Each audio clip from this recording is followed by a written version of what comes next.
ഇന്ന് താമസിച്ചാണ് എണീറ്റത്. ചെറുതായിട്ട് തലവേദനയും തൊണ്ടവേദനയൊക്കെ ഉണ്ട് കേട്ടോ. മിക്കവാറും പനി പിടിക്കാനാണെന്ന് തോന്നുന്നു. അപ്പോൾ എണീറ്റപ്പോൾ ഒരു 4:45 ആയിരുന്നു.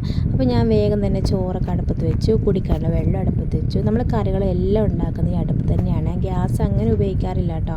പിന്നെ കുടിവെള്ളം തിളച്ച ഉടനെ തന്നെ വാവയ്ക്ക് കൊണ്ടുപോകാനുള്ള മെഴുക്കുവരട്ടി ഉണ്ടാക്കി, വഴുതനങ്ങ മെഴുക്കുവരട്ടിയാണ് ഉണ്ടാക്കിയത്. പിന്നെ പപ്പടം ഇതേപോലെ ഇങ്ങനെ കീറി മുറിച്ച് ഇങ്ങനെ വറുത്തെടുത്തു, ചതച്ച മുളകൊക്കെ ഇട്ട് വറുത്തെടുത്ത് നല്ല ടേസ്റ്റാണ്. പിന്നെ ചെറുപയർ തോരൻ ഉണ്ടാക്കി. അങ്ങനെ തട്ടിക്കൂട്ടി ഒരു കറിയൊക്കെ ഉണ്ടാക്കി. അപ്പോൾ അവച്ചിയുടെ പുതിയ ടിഫിൻ ബോക്സാണ്. അതിൽ ചോറും മാങ്ങാച്ചാറും ചെറുപയർ തോരനും വഴുതനങ്ങ മെഴുക്കുവരട്ടിയും പപ്പടും എല്ലാം വെച്ചൊരു ടിഫിൻ ബോക്സ് തയ്യാറാക്കിയിട്ടുണ്ട്. അങ്ങനെ വാവച്ചിനെ പറഞ്ഞു വിട്ടു. ഇനി ഞാൻ കുഞ്ഞാറ്റേനെയും ഉണ്ണീസിനെയും സ്കൂളിൽ കൊണ്ടുവിടണം. ഉണ്ണിക്കുട്ടൻ 2 ദിവസം സ്കൂളിൽ പോകാതെ വീട്ടിലിരിക്കുകയായിരുന്നു. പനിയായിരുന്നല്ലോ. പനിയൊക്കെ മാറി ഇപ്പം അവൻ സ്കൂളിലോട്ട് കൊണ്ടുവിട്ടേ. രാവിലത്തെ തിരക്ക് കഴിഞ്ഞാൽ പിന്നെ വലിയ തിരക്കൊന്നുമില്ലേ. പിന്നെ തുണി കഴുകൊക്കെ ഒരു ഉച്ച കഴിഞ്ഞൊക്കെയാണ് കഴുകണത്. അപ്പോൾ അങ്ങനെ വിചാരിച്ചെന്ന ഒരു ഫാഷൻ ഫ്രൂട്ട് പറിക്കാമെന്ന്. ഫാഷൻ ഫ്രൂട്ട് പറിക്കാൻ നോക്കിയിട്ട് ഒരെണ്ണം പോലും കിട്ടിയില്ല കേട്ടോ. പറിച്ചാണ് പിഞ്ചായിരുന്നു.